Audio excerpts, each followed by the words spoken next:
देश के 5 राज्यों में हुए विधानसभा चुनाव में एकमात्र तेलंगाना में जीतने वाली कांग्रेस पार्टी ने अपने सीएम पद के चेहरे को लेकर घोषणा कर दी है।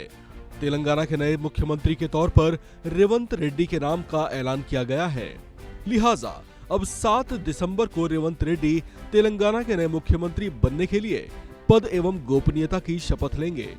रेवंत रेड्डी वही शख्सियत हैं जिन्होंने राज्य में केसीआर की बीआरएस को हराने के लिए कारगर रणनीति बनाने और उसे सफलतापूर्वक अंजाम देने का श्रेय दिया जा रहा है।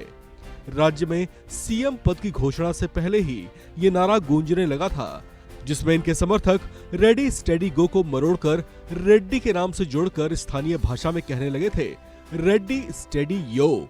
यानी इस नारे के जरिए उन्होंने पहले ही कांग्रेस आलाकमान को संदेश देना शुरू कर दिया था कि वे राज्य के नए सीएम के तौर पर रेवंत रेड्डी को ही देखना चाहते हैं। हालांकि इस पर जब कुछ दूसरे नेताओं ने रोड़े अटकाने शुरू किए तो उनके समर्थक हंगामा करते हुए सड़कों पर उतर आए और जोरदार हंगामे के बीच आखिरकार रेवंत रेड्डी के नाम की घोषणा सीएम पद के लिए कर ही दी गई।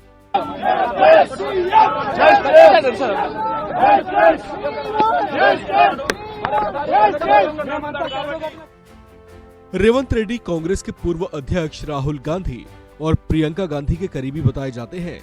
राहुल गांधी की भारत जोड़ो यात्रा ने जब तेलंगाना में प्रवेश किया था तभी रेवंत रेड्डी हर वक्त उनके साथ दिखाई दिए थे।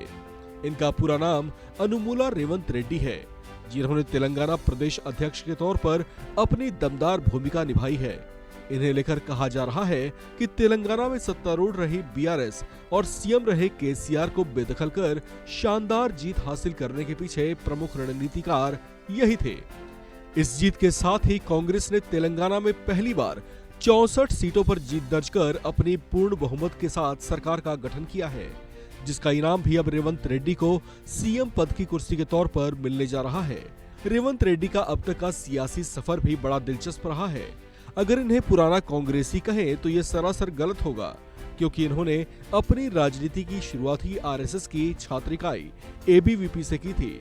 इसके बाद इन्होंने सक्रिय राजनीति में कदम चंद्रबाबू नायडू की तेलुगु देशम पार्टी से रखा था। फिर साल 2014 में जब आंध्र प्रदेश का विभाजन होकर नया राज्य तेलंगाना बना तो केसीआर ने यहाँ पहली सरकार बनाई। उस वक्त रेवंत रेड्डी केसीआर के खास आदमी हुआ करते थे, यहाँ तक कि उन्हें केसीआर की पार्टी का कार्यकारी अध्यक्ष तक बना दिया गया था। लेकिन साल 2015 में एक ऐसा स्टिंग ऑपरेशन सामने आया जिसमें टीडीपी एमएलसी उम्मीदवार के पक्ष में वोट कराने के लिए एक विधायक को इन्हें रिश्वत देते पकड़ा गया, जिसके बाद उन्हें एंटी करप्शन ब्यूरो ने अरेस्ट भी किया और इस तरह से केसीआर ने उन्हें साइडलाइन कर दिया। कहा जाता है कि 5 साल पहले जब वे कांग्रेस में शामिल हुए थे तभी उन्होंने केसीआर को हराने की प्रतिज्ञा ली थी और आखिरकार उन्होंने ऐसा कर भी दिखाया। इस खबर में फिलहाल इतना ही। बाकी अपडेट्स के लिए आप बने रहिए वन इंडिया हिंदी के साथ।